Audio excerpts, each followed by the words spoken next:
Welcome to the podcast, Speaking to Influence, Communication Secrets of the C-Suite. I'm Dr. Laura Sicola, your host, founder of Vocal Impact Productions, and author of Speaking to Influence, Mastering Your Leadership Voice. My guest today is Marcus Allen, President and CEO of Big Brothers Big Sisters Independence. And Big Brothers Big Sisters is a one-on-one mentoring organization that works with children at risk. Marcus, thank you so much for joining us today. Dr. Laura, thank you for having me. Now, you've got an interesting background. You know, we all started someplace that was perhaps a little bit different from our current career track. I mean, a million years ago, I started out as a public school teacher in South Central Los Angeles. Who would have guessed I'd be doing what I'm doing today? You started out as a pro ball player, correct? So basketball. Well, I wouldn't say I started out, but that was one of the stops on the journey. Career-wise. Yeah, ended up going to Stockholm, Sweden, played there for 2 years, played 2 years in Finland, played a year in Israel, and then got a chance to take do a year in Argentina. So about 7 years of playing professionally overseas. That's awesome. And I love the fact that one of the perks, for me at least, of getting to do all these interviews on Zoom is that this, for those of you who are listening through iTunes or otherwise just the audio only, you can go and check out the video recording of this interview, which is on my YouTube channel. And you will see that this is the only way in the entire world where Marcus and I will look like we're about the same height. Otherwise, I'm like somewhere, I don't even know, like I'm going to say mid-torso and I'm just going to. How tall are you, Dr. Laura? How tall am I not? Yeah, I think about 5'1" midday without heels or so. So, you know, good things come in small packages. That's Absolutely. what I was always told. But I love the fact that based on technically where our cameras are, I think I'm actually an inch taller than you are. So I'm going to run with that. That's impressive. That's impressive. You had to really search for that one, but that's impressive. I will take it anywhere I can get it.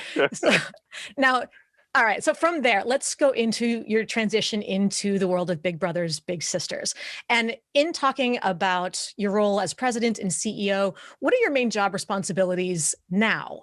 And who do you need to influence? So, if I could just take one step back. Sure. And because of, I think my background in terms of, how I was raised influenced how I communicate and how I lead, right? Great. And so I was born, in abject poverty. My mom and family, we were, had chronic episodes of homelessness. So a lot of crime and drugs and all of that stuff that you would see in a community that has those types of obstacles. And so that really cemented how I saw the world, right? I saw the world as, how can we live in an environment where people like me don't have access, don't have opportunity, and then not having the word at the time, but seeing how racism played out in my community. And so then, I got the opportunity because I grew to be 6'7" and I worked hard and all of that stuff and a lot of luck and preparation, met each other. I got a chance to play pro ball and travel the world.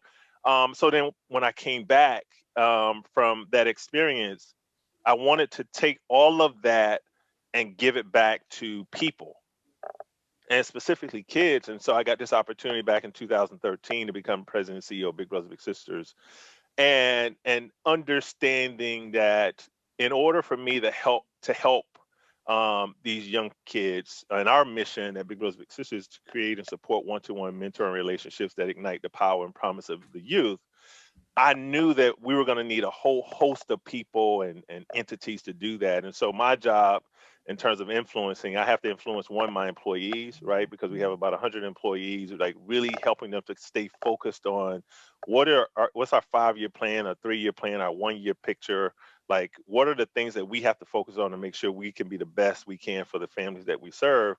And then my board members, who are like governing board members who have fiduciary responsibility for the organization to ensure that the CEO is stewarding and cultivating the resources that come to this organization to deliver on our mission to help kids and families.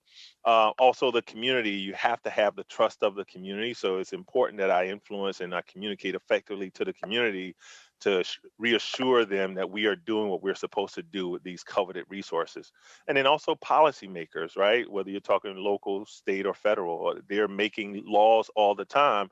And if 2020 didn't teach us anything, we know that there are systemic issues that we have to address in this country to ensure that those less fortunate that we're serving and so many others are serving, that those policies actually make sense for them. And then lastly, National Big Brothers Big Sisters, which is another policymaker, even though they, we are our own separate organization here, they still make certain policies that I want to influence. So I chair the National Diversity, Equity, and Inclusion Committee for the national office. And so really, how do we make sure that, because we serve mostly Black and brown kids, and many of our staff are diverse staff, so how do we make sure we're making policies that help to create a welcoming environment for everyone, and also that addresses those things that continue to hold people back? Yeah, it's amazing the range, and of course the service that you provide is so important for so many. In doing that, what is the biggest communication challenge that you and Big Brothers Big Sisters is facing today? So I think probably most people would say the same thing, like um, having to navigate this new environment of doing everything virtually, right? Because I am a people oriented person, and I love energy, and I feed off of energy. And so in the virtual environment, Zoom is awesome, but you can't bring all of yourself into a conversation in Zoom, right? One example, I remember when I was really trying to focus on how to be a really good leader, and one of the people I looked at, don't hold this against me, because the context is important, was Of Bill course. Clinton, right? And at the time, Bill Clinton was known as a person who, when he enters a room, he's captivating. And I forget the reporter who interviewed him one time said that he was so excited from the Washington Post that he was going down to interview President Bill Clinton, and he was in the White House, or in the West Wing, interviewing Bill Clinton, and he just remembered, oh my God, like everything he's saying is so amazing, it's awesome, and he's so captivated by Bill Clinton, Woodruff, Bob Woodruff. And then he gets back to his home office in New York, and he's listening to the recording because he wants to make sure he, writes this article up accurately and appropriately. And he says he's listening to the recording, and he's just like, "Oh my God, that was the most ordinary interview ever," right? And so, but because now he's listening to the tape, and he doesn't get all of Bill Clinton, he's Right. only getting the words, right? And Yeah. so, the challenges we're facing right now is that we're trying to communicate with staff and our kids who are going through amazingly big and broad issues and challenges and problems. And we're only able to give a small percentage of who we really are through this virtual means. It's valuable. I think it helps, but it does not allow us to have the sort of impact that we want to have. And so Sure. that's one of the major challenges for us during this time in terms of communication. But there's also silver linings there, because it's forcing us to look at how we do business. Right now, we know that we may not need as much real estate as we had in the past. Like, our employees can work effectively from home. They don't necessarily need to have to come in the office every day. So it's forced us to look at being more effective and efficient in different ways that I think we're going to continue to utilize going forward. Do you find that with the mentorship part, that we know that the pandemic has affected, there's great discrepancies in the amount of effect it's had on children with fewer resources, right? Whether it's about bandwidth at home and Wi-Fi, or the technology available, even though schools are supposed to be giving them some of the tech, at least, they need. Are you having trouble? Are mentors having trouble connecting with their littles, as I believe they're called, the little sisters, little brothers, Absolutely, you got it right. because of all this? Are they able to connect with them? Yes, they're able to connect with them, but they are having challenges, right? I have a little myself, and I know for a fact that when before the pandemic, he and I had a really strong relationship. We were hanging out every other weekend. We would go play basketball, go to the movies, and things of that nature. Since the pandemic hit and we've had to go virtual, he and I don't talk as much, right? Sure. I'll text his grandmother and say, "Hey, how's Nasir? I hit him up the other day. He didn't hit me back." And she said, "I'm gonna get on him." I said, "No, no, no, don't get on him. I understand it. Like, let him, like, because I know young people are going through some of the most challenging times of their entire life. Yeah. We know that depression is at an all-time high for our teenagers, if not everyone Mm. else. We know that people are feeling this sense of loneliness. They're feeling very unsteady about what their future holds, right? Like you think about my daughter who was a senior last year when the pandemic hit, so she didn't get a chance to experience prom, didn't get a chance to experience her senior year of high school. So our kids are not experiencing everything that you and I experienced at their age. And Right. so our bigs who are working with our littles are finding or reaching out to us to try to for us to help them navigate through this process. Because families are even saying, "Hey, I don't care about the pandemic. I want my big to come see my little." Right. As the Right. president and CEO, I'm just like, well, I can't take that risk. I Sure. can't risk that we're serving over 3,000 kids. One of the 3,000 bigs who goes to one of the 3,000 littles may have COVID, and that COVID, that coronavirus gets transferred to the child, then gets transferred to a grandmother Right. who has a bad outcome, Right. right? Right. Like, Right. and So many so risks. yeah, so many risks, but at the same time, these families they want their bigs to because those bigs provide that sense of comfort and access and opportunity for our littles. So we're excited that hopefully we're coming to the end of this having to I call it physical distance. I don't say social Sure. distance because social distance implies that you can't even be social with people. Yeah. And I talk to our bigs about having a virtual embrace. So and I tell our staff do not use the term social distance. We call it physical distancing. Yeah. If anything, the social needs to be even closer than Even more. before, even tighter. Absolutely. Then in all of this, in of course the adjustments, not just to the pandemic and whatever else, but in making, now you've had a number of career opportunities along the way between basketball and CEO, but in that transition, in that process, what's a communication related mistake that you made or a lesson that you had to learn the hard way? And if you go back and have a do-over, look, we all played games on the playground. Do-overs were that was the common phrase, if nothing else. So what's a do-over that you either got or wish you had? So maybe during the pandemic, I can't recall any do-overs I would want to have from a communication standpoint.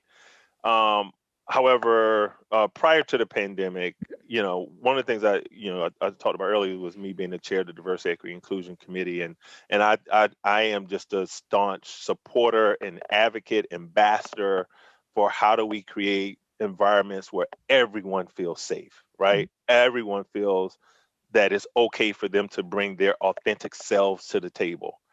And so that being said, there was we had an issue with the building one time, and there was a flood, and everyone had to clear out of the building. Um, and I remember, trying to make sure all the staff were out of the building, and I yelled down the hallway to I saw a group of females, and I said, "Hey, ladies, be safe. Get out of this building as soon as you can, because I don't want anyone to get caught here overnight." And a week later, I did get a email from HR saying that one of the staff felt disrespected by me because this staff person, they were going through a transition from being female to male. Mm. And I called her in all of that, the chaos. I called her lady, which she was very intentional to speak with HR to make sure that everyone around them knew that they were transitioning to be male. Mm. And so that was offensive to her. And so if I had a do-over and I'm sorry, that was offensive to them, to him. And as you can tell, I still make the mistake, right? And so I, it my do-over would be that as we're going through our transition as an organization and as we are becoming an even more affirming LGBTQ organization, that anytime I've made that mistake, I could take that back. Sure. Because I can't imagine if someone called me something that I've worked hard not to be called that. Mm. Of course, the N word and all of that stuff, but also I wouldn't want anyone calling me um, a female when I'm a male, right? Sure. Or anything else. Like there are certain things I want to be called, so call me that, and I want to make sure that I do that for other people. So let me ask this: were you able to follow up with that person afterward and sort of close the loop on that conversation? Oh, absolutely. I had a conversation with him, and well, first I sat down with him and said, please share with me how I made you feel, and what can I do to make sure that that doesn't happen again, right? And so I wanted to make sure that I was listening, and that they felt that I was authentic, and um, that they could trust that I was working hard never to make that mistake ever again. And I believe it led to not only that person and I having a better relationship, but there are other stories where people in the LGBT community really spoke out and said they could see how much I had changed over the last 5 years as it Mm. relates to understanding what they're going through and changing our organization in a way that supported who they are, and how they wanted to show up for work. It's so difficult to be able to embrace those conversations, right? To be able to initiate them, regardless of which side you're on, the one who feels affronted or the one who has to acknowledge having affronted, intentionally or otherwise. But just the courage it takes to initiate, much less, and of course participate in those conversations, and to be able to apologize where affront was, or where insult or hurt was caused, but also hopefully to have the other person recognize where there was not intention. So it sounds like that was an accident. A group of people, you're not sort of head counting who was, I don't know how far down the hall they were, how far, if you could see them from the front of the back. There's lots Right. of reasons when mistakes could be made completely obliviously, or certainly without the intention. And I think when there's the empathy on both sides, I recognize that you didn't mean to, but it still hurt. Yes. And of course, sorry, would never intend to hurt you. I'm sorry that I did. There's some of the hardest combinations of resolutions to achieve. As a leader, you learn very quickly that intention means nothing if the impact isn't consistent with the intention. And Mm, yes. so um, I now focus on impact, and I also focus on making sure I take responsibility for my communication. Of course, communication goes both ways, Yep. but I want to make sure that I take responsibility for how I communicate, and in taking responsibility for how I communicate, asking people how best can I communicate to them, Yes. and asking for feedback after communication, right, which is so important. I'm learning each and every day, um, as I spend more time with different staff people, different people in general, how some people need to be communicated to versus others, and a lot of it has to do with culture, experience, you know, um, how where people grew up, how they grew up, all sorts of things Sure. come into play. And from a basic standpoint, you think it's really about education, and it really isn't. Education is the smallest piece of it, right? It is really understanding. Communication is about understanding who your audience is, and once you have you can understand the person or the people you're talking to, then you can better communicate with them, Sure. and that Sure. comes from listening and asking questions. Absolutely. And it sounds like you got the opportunity for the do over there, which was critical. And I think it's also important you mentioned something really important, which is that the difference between a singular um, instance of something versus the overtime pattern. And it's Yeah, one thing to make a mistake once and to apologize and to acknowledge, uh, you know, n- no ill will or intention, but when it repeats over and over, the intention sort of becomes irrelevant after a while. There's the accident, there's the coincidence, and then there's the pattern. And right. when patterns don't change, it's the the the impact becomes that much stronger, I think. Am I off on this? Nope, you're right on it. Uh, and what was interesting when you were the leader. One of my staff persons said, "You are the leader, Marcus. You're not a leader." Hmm. He's a VP. He said, "Marcus, I'm a leader, but you are the leader, right?" Yeah. And so when you are the leader, you, at least my perspective is, you no longer see yourself at the top of the pyramid. Hmm. You see yourself at the bottom of the pyramid, holding up the pyramid from the Hmm. bottom up. And so that means that I have to know every person in my organization, what they need, what they desire, like how to help them achieve where they're trying to go, right? If I see myself at the top, then I don't care as much about who's in the organization. It's about they care about me. Hmm. We got to serve the leader. And I think that's the wrong approach as a leader. I think the approach is I'm serving you. And I tell them all the time, I don't have authority, I have responsibility, Hmm. right? Particularly in a nonprofit space, Sure. because this is not in the for-profit space, it's more linear, right? You have a goal, we got to, increase shareholders value, we got to make sure we have a profit, we have to make sure that we are building succession plans and all that other stuff. In the nonprofit world, it is, you lead by, it's a democracy, right? Sure. And of course, I'm the president and CEO. However, we take public dollars, we take private dollars.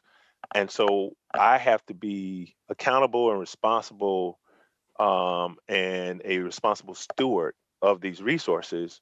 And I need the trust of staff. I need the trust of board. I need the trust of stakeholders. So communication and authenticity in that communication is doubly more important on this side of things, I believe, than even on the for-profit side. Well, and I think one other factor involved there, and I suppose there are for-profits that engage this element as well, but I think much more so in organizations like yours, the volunteer cohort involved. That when you're running an organization, not just of on a nonprofit structure of sorts, but how many volunteers do you have for just the Independence chapter alone? How many bigs or big brothers, big Right, sisters? over 3,000. Okay, so they're all volunteers. They could walk away tomorrow. There's nothing legally obligating them to stay, or there's nothing where they're going to lose their job or lose their. This is strictly a passion. They do it for the love of the mission. Am I accurate in Yeah, describing them? absolutely. Yeah. Yes, you are. So if you got to really, there's less opportunity to make those kinds of mistakes with them because they could just walk away. There's nothing tying them there. So I think you've got an even greater challenge on that front when there's 30 times more volunteers than actual employees. But did I Correct. get those numbers right? I'm not a numbers person. I think I got those numbers right. You got them right. Yeah, You did a good. You get an A for I effort got on an that A for math, for one. Yes, mathematics, arithmetic. absolutely. Excellent. But I mean, that's amazing to have 30 times the number of volunteers as you have employees. Think about what it takes to run that. Everybody out there, think about what it takes to connect and keep them engaged, especially also with all of this COVID fun. So, Marcus, this is going to bring us to the next big goal for you or for Big Brothers, Big Sisters. What's the next big goal for you, and what communication skills do you think you'll need to strengthen in order to achieve it? So I would say our next big goal for us is, and the pandemic kind of underscored this direction, is how do we go bigger with our families and our communities? As I told you, our mission is one-to-one mentoring to help, ignite the promise and power of our youth, right? And so someone reading that literally is like, okay, the only thing you guys do is focus on kids, right? And that's where your efforts go. But what the research tells us is that kids have better outcomes when you walk with that kid circumspect, where you're making sure that, well, in order for the kid to be successful, they need to be in a strong family unit. In order for the family to be successful, they need to be in a community that is helping to harness and foster that potential. And so um, the pandemic has made me even focus even more on how can we as an organization better support our families, the parents, the guardians, in addition to the bigs working with the littles, and the belief that by doing that, that whole village mentality, those children will be better, Mm, right? And how do we do that in a way that we're responsible for the resources that come into the organization, and we use those resources in the right way to execute on doing this bigger thing with the families. And so we began to have those conversations with our board and with our leadership team. I've even began to have that conversation with our national office. We just started during the pandemic these things called parent roundtables, where mm, we would invite the parents in, and we are having conversations about, well, tell us about how you feel about our program. Are we as effective as we can be? Or do you have suggestions for us? Like, what are we not doing well? What should we start? What should we stop? What should we keep doing? And that really was a precipice for us having going bigger with the families, right? And sure. involving them in how we're going to address these issues. There's a saying that says, uh, nothing for us without us, Mm, right? Meaning, well, how are you going to help us if you're doing it without our input? yes. And so, so our next big goal is to listen deeper and to go deeper, and not have any sacred cows on the table, right? Like, Yep. we need to do what we need to do. We've been around 100 years. Our issues today are not 100-year-old issues. Our issues today take 21st century thinking. And so, how do we need to change in order to make sure that we are there for the kids and families and communities we serve? From there, Marcus, this is your opportunity to put that pitch, not the pitch, excuse me, but that to invite our listeners to be challenged in a whole different way. It's time for our listener 24-hour influence challenge. So this is a chance for you to speak directly to the listeners and challenge them to take one step that they can complete within 24 hours to have more influence. How would you like to challenge our listeners today? So, I would think most of your listeners, Laura, from what I can tell, are educated or goal driven, or successful at whatever place they are in their lives right now, and are looking for more success. And one of the things that I would challenge you to do is something I heard Steve Harvey state last year, which I thought was amazing. And I started, or 2 years ago, and I started doing it. And it was write down 300 things you want to accomplish in your life, Hmm. right? And you can always revisit these because it will continue to change. Life continues to constantly change, and we are constantly growing and changing how our outlook, and the environment around us is constantly changing.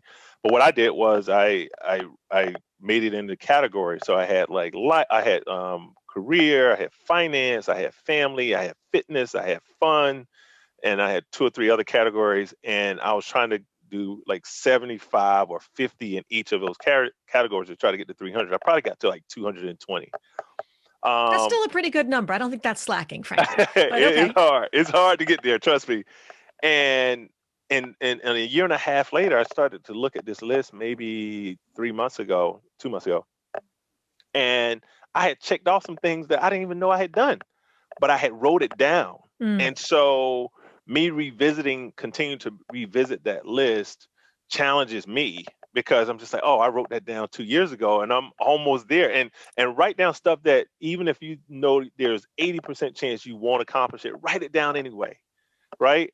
And if you can write that and you get to 200, 300 things that you want to accomplish in your lifetime, and 20 years from now, if you can tick off 10% of those things, you've had a fulfilled life. And so, mm. and that's what it really is about, right? At the end of the day, we want to leave a legacy. We want to feel fulfilled in this time we spent on this earth. So for me, my challenge to everyone would be, try to write down those 300 things that you want to accomplish. All right. You all have your marching orders. And I like the idea. To me, that sounds like you're almost giving yourself a menu, because we can just sit there and think, I don't know what I want to do, in the next 20, 40, 60 years. Who knows what opportunities there are. But to be conscious about thinking what they might be, right? It's not a plan, and you don't have to complete all of them, but just to start to think about the number of opportunities that are out there, and then to be able to go back and check them off.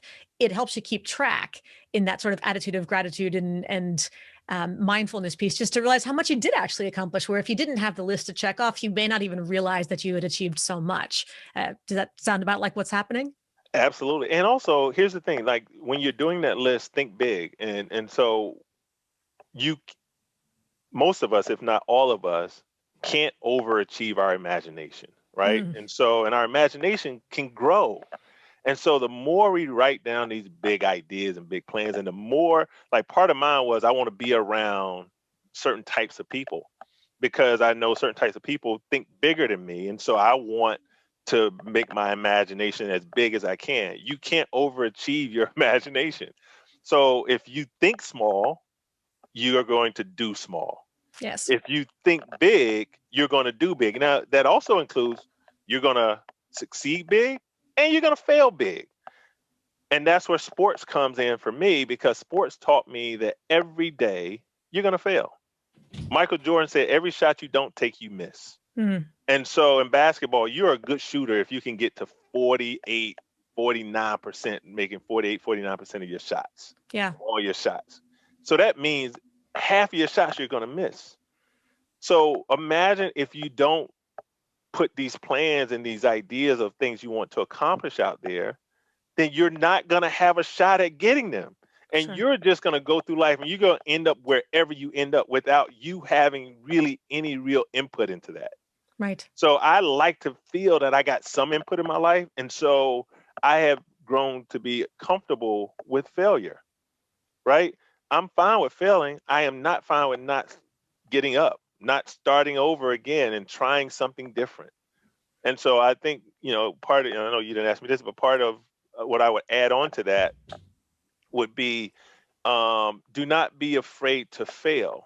Because if you're afraid to fail, then you're going to be afraid to try big, right? You're just going to try mediocre. A friend of mine said, I'm not afraid, and I forget where he got this quote from. I'm I'm not afraid to dream big and fail. I'm afraid to dream small and hit it, right? Hmm. Because now I'm going to get comfortable being small and I can hit these little things and I'm good. I'm comfortable in my life rather than aiming for the stars. And if I miss, at least I'll be somewhere in the moon or the sky, Right. what have Right. you. Right. Right. So for me, it's I love opportunities to fail. If you tell me something's really big, I was like, okay, let's do that. Let's try. Right. Right. Yeah. The aiming for the little pieces just because it's the low hanging fruit and the easy win. A friend of mine used to refer to that as having an unchallenged campaign of mediocrity. Oh, I love that. I'm gonna have to have you send me that one. I'm gonna use that one. So everybody else, you don't want to just rest on with a comfortable, unchallenged campaign of mediocrity. So just, Absolutely. coast by and you won't make mistakes, Nope. but you won't get much of anywhere either. So Nope. plod along. All right. And you can't be a leader that way. I don't think you can be a great leader that way. Right. Yeah. Well, Right. they probably wouldn't aspire to it anyway. So Right. Well, that's true. So tell me a little bit about the people that you want to have as part of your organization, both as your volunteers, but also in particular as your employees. The 1/30th of the people that you are overseeing at that point. When you're looking to hire someone or to onboard, depending on the role, especially for a leadership opportunity, what are the communication skills that you look for, and what's a red flag that could be a derailer? So what I look for in anyone, I'm always looking for leaders. Right. What does As that much look as like to you? What does that mean? How do you know it right. when you So, see it?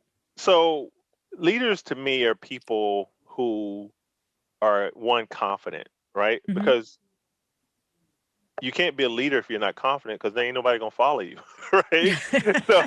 So first of all, a leader is someone who other people want to follow, right? Sure. And so in order to make people want to follow you, you have to have certain characteristics. So I think confidence is certainly one of them. Substance, right? Do you have substance? Meaning, do you come with some breadth of experience? Do you have something to share in terms of knowledge and skills, right? And then three is depth, right? And depth is just as important as the first two because depth speaks to this idea that you can see different perspectives all at the same time, right? And so when you can do that, then that tells me your choices and your decisions that you make are going to be better informed, right? Yes. Nobody will make decisions and have all the information. Never has that been done where you have all the information. My pastor used to say that never, never get caught up in the decision you make in the moment, because sometimes it takes 5, 10, 20 years before you see all the data that you really would have loved to have, but you didn't have it, right? Yes. Yes. And then what would be a red flag on the flip side where they could have all that kind of stuff, but then there's something in the way that they communicate that makes you go, oh, nope, sorry, reject. Yeah, yeah, you can be overconfident. That's one that I just, when I see it, I'm just okay. That's not going to work because it's not going to fit into the culture, right? In most environments, probably besides Nike, where I heard Nike eats their young. They have the saying, "We eat our young." Um, uh, most environments you want someone who can be a team player, who does not always have to be the all star, Yes. right? Yeah, definitely. Especially if you're going to be mentoring children at that point and leading by example, one would hope that telling them just to take over and run everybody over is probably not the best way to lead by example. Absolutely. And I actually one last thing real quick. I was just interviewing some people for a pretty important position here, and we narrowed it down to 3 people, right? And all 3 were really good. There was one person that I was like, oh, he would be amazing, right? He would be great with the board. He would be like he's technically sound, but just the way he talked, I was just like, it's not gonna work. Right? He was probably, from a skill perspective, the best of all 3. But from a culture fit perspective Mm. and leadership perspective, I could see where he was going to have a lot of challenges, and I don't know that we could coach that out of him. And so we passed on him. And so because he was just talking too much about himself, that was the He was just culture that didn't not fit. just too much about himself, but I was listening. Maybe he was going to say that he was the first person to do a heart transplant surgery or something. Like, he was just so big on himself, like just overconfident. Everything was just hype. It was just way too much. Yeah, yeah, that does not sound like a good fit for an organization that's about generosity of heart and humility and working with children. And yeah, Yeah. well, I think that guy wore that flag nice and clear and did you a favor, sounds like. Yes, absolutely. So then very quickly, we're going to jump into the speed round and I'm going to ask you to pick a couple of A and B choices. Let us know where you stand in a short answer, and then we'll give you a chance to qualify briefly after that. First, public speaking, love it or hate it. Love it. I think I could tell that. Give one tip for managing nerves and speaking with confidence, even when you don't feel it, because not everybody does. Yeah. So for me, I think about what success looks like once I'm done and how great I'm going to feel. And there's going to be someone in the audience that I could change their life. Right. Mm. And so it makes me want to inspire, want to motivate. And then I go into that speech with a smile in my head, making sure that, I'm smiling so much is on the brink of laughter. Mm. Yeah. I love it. Think about Yeah. the audience and whose life you could change through this. And finally, conflict. Everybody has to deal with it. Nobody likes it. But when you are faced with potential conflict or a difficult conversation, is your natural DNA hardwiring to want to avoid it or to dive right in? My natural, I honestly, it would be to avoid it. My Mm. natural instinct, Yep. but I never do. We can't, of course, as leaders. So Right. then the follow up from there is, what have you learned about navigating that hard wiring, that pre-programming that says avoid, run away, in order to more effectively manage conflict? So, what I've learned is that when you avoid conflict or you avoid bad situations that need some sort of intervention, it makes it worse in the long run. And Mm. so, I remember one time I had a staff at one of my other jobs, and I had to fire my entire leadership team. And looking back on it, in the same day, right? Ouch. And it was one of the most heart wrenching days of my career. And what I gleaned from that was there were a number of issues that happened over those months leading up to that I didn't deal with it. There are Mm. things that I should have dealt with, no matter how uncomfortable. I should have dealt with them, and I should have dealt with them straight and as soon as they happen. And And I didn't, and so it ended up culminating in having to let 4 people go. Mm, it And festers. one of the guys said to me, he said, one of the board members, he said, Marcus, in the history of the world, I've never seen the wrong person fired too fast. And Yeah. so you need to take that with you. And that was a lesson that I learned in terms of conflict. When there are situations that you have to deal with them quickly, deal with them head on, do not mince words, right? And address it and then move on. I think it was Steve Jobs who said, hire slow, fire fast, or am I attributing Yep. that to the wrong Jobs? Yeah. Yep. Yep. Oh, goodness. Well, Marcus, this has been a fabulous conversation. I hope everybody goes in and checks out the organization. So let me ask you, how can they do that? How can people learn more about you and Big Brothers Big Sisters? So they can either follow us on social media on Facebook, Independence Bigs. They can go to our website, www.independencebigs.org. I think those are the 2 best ways to find out what we're doing. And we're always looking for people who want to volunteer to help us be bigs in our program. So go ahead. I'm sorry. I'm going to ask you, actually, can you give a little bit more? I'm going to give you a chance to plug here. Who's the ideal person? What qualities do they have to be a big brother or a big sister to a child in need or at risk? So I think the ideal person, first of all, it's not about age. It's not about gender. It's not about sexual orientation. It is really about, do you have a genuine compassion for kids who need someone to help them navigate through some of the challenges of life? Like, our kids they don't need another parent. They don't need, another, authority figure in their life. They need someone who's willing to be a friend. And if you know that you are a good friend, you can be authentic, and you're looking for a new experience, right? Then this is an organization where you can park some of those resources. Awesome. So we'll put the website and the social media handles in the show notes. So everybody, please make sure to take a look there and do reach out to Marcus or to Big Brothers Big Sisters in general and help another child in need. So to everybody else, thank you again, Marcus, for joining us today. Thank you, everybody else, for tuning in. Be sure to subscribe so you never miss an episode. And don't forget to give us a 5-star rating on iTunes so we can help even more people increase their confidence, presence, and influence. And finally, if you want to download my quick start guide to mastering the 3 C's, command the room, connect with the audience, and close the deal, go to speakingtoinfluence.com. I'm Dr. Laura Sicola, and you're listening to Speaking to Influence, Communication Secrets of the C-Suite. Hi, everyone. This is Dr. Laura Sicola, and I want to sincerely thank you for listening to the Speaking to Influence podcast. If you love listening to these episodes as much as I love bringing them to you, be sure to subscribe so you never miss an episode. And please go to iTunes right now to rate and review our podcast in order to help us expand our reach so even more people can master the 3 C's to command the room, connect with the audience, and close the deal.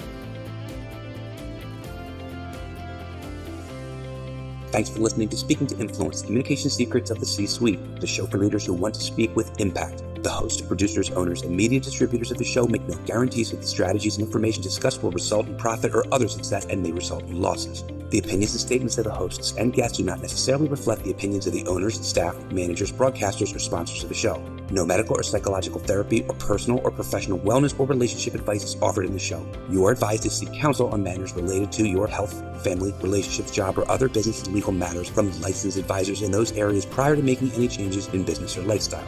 No information provided may be suitable in your situation. As always, take responsibility for the decisions and actions you take, including the reactions they may make in your work, family, health, and life.